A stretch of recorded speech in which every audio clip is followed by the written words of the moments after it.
केंद्रीय विद्यालय की शेड्यूल गाइडलाइंस एडमिशन कब तक होगी, इस कोरोना में होएगी भी या नहीं होएगी, ये पूरी जानकारी के लिए आप वीडियो पे बने रहे, एंड तक देखिए जरूर। चलो फिर वीडियो स्टार्ट करते हैं।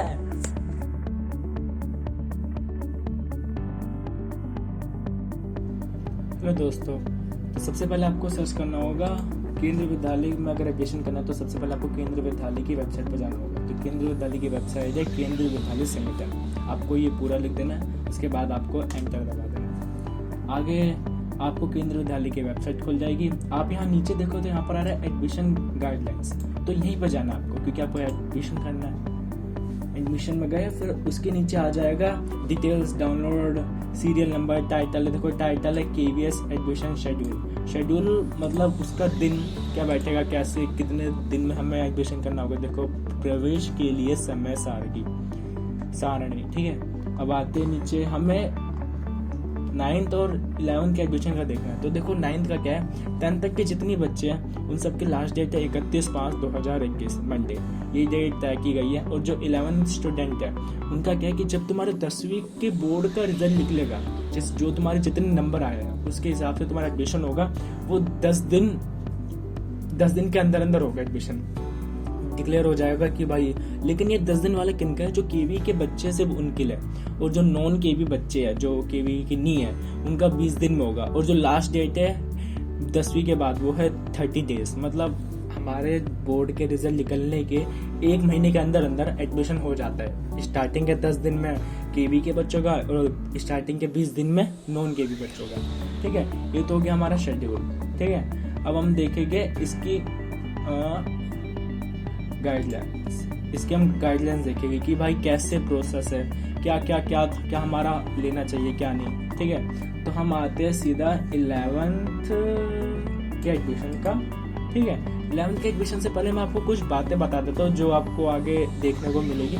सबसे पहले आपको एडमिशन के लिए आपके पास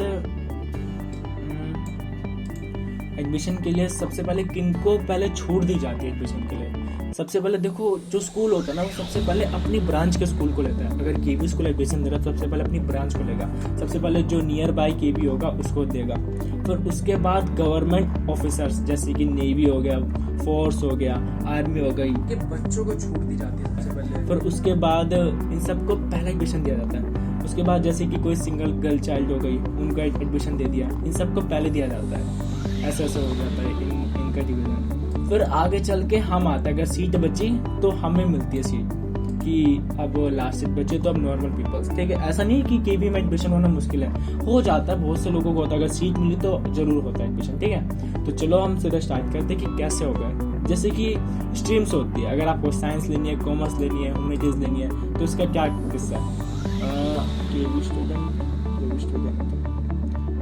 method of admission, KV admission in different stream admission will be based on agriculture if seat vacancy after admission the child of agriculture। अब देखो कि क्या है कि आपको साइंस में लेने के लिए मिनिमम कम से कम 60% तो होना चाहिए साइंस में लेने के लिए। मिनिमम मतलब टोटल में से 60%। और कॉमर्स लेने के लिए मिनिमम मतलब कम से कम आपके पास 55% आने चाहिए कॉमर्स लेने के लिए, ठीक है। और ह्यूमैनिटीज में तो सिर्फ स्ट्रीम लेने के लिए सिर्फ आपका पास होना ही काफ़ी है, ठीक है। ये बात इनकी हो गई कि स्ट्रीम के हिसाब से आपको कितने मार्क्स चाहिए होंगे। अब क्या होता है कि कुछ लोगों का क्या होता है कि ज़्यादातर होता है कि 2 बच्चों के सेम नंबर आते हैं, तो इनमें से किसको ले। अगर ये बचते ऐसे तो होता क्या कि सबसे पहले उनके मार्क्स मैथ के चेक करे जाते हैं। जिन बंदों के मार्क्स मैथ में सब दोनों में से जिसके ज़्यादा है उसको पहले एडमिशन दिया जाएगा, और जिसके कम उसका सीट बची तो देगी, मना नहीं, ठीक है। और दूसरा आ जाता है अगर दोनों के साइंस में सेम आए, मैथ में सेम आए, तो फिर उनके साइंस में भी चेक किए जाते हैं। अगर साइंस में भी सेम, अगर साइंस में जिसके ज़्यादा आ रहे तो उससे दे दिया जाएगा। अगर जिसके साइंस और मैथ में दोनों में सेम आ रहे ना, तो उनके डेट ऑफ बर्थ के हिसाब से एडमिशन दिया जाएगा। जिसका डेट ऑफ बर्थ ज़्यादा होगा, मतलब जो ज़्यादा पहले का होगा उसे एडमिशन दिया जाएगा, जो, ठीक है।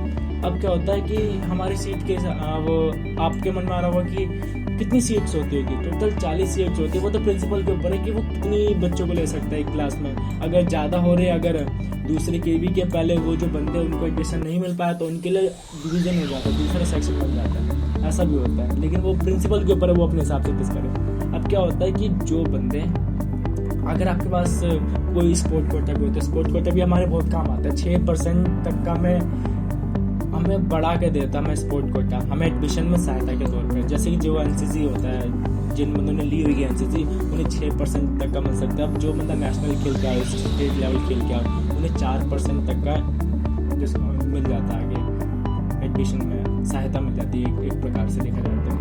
ये हमारा शेड्यूल हो गया, गाइडलाइंस हो गया, मैंने आपको दोनों बता दी। बाकी आपको इसमें बहुत लंबा चौड़ा है, मैंने तो आपको छोटे मोटे में करके बता दी कि आपको समझ आ सके। बाकी ये पूरा गाइडलाइंस है, आप चाहो तो मैं इसे अपनी डिस्क्रिप्शन की लिंक में डाल दूंगा, आप वहाँ से भी देख सकते हो अगर आप साइट पर ना जाना चाहते हो, ठीक है। बाकी अगर इसका फॉर्म निकला ऑनलाइन तो मैं इसकी भी वीडियो डालूंगा, और अगर आप देखना चाहते हो तो आप सब्सक्राइब करना। बाकी अगर मेरी वीडियो आपको अच्छी लगे तो लाइक करना। बाकी अगर आपको कोई क्वेश्चन पूछना हो तो आप कमेंट में पूछ सकते हो, ठीक है। तो चलो।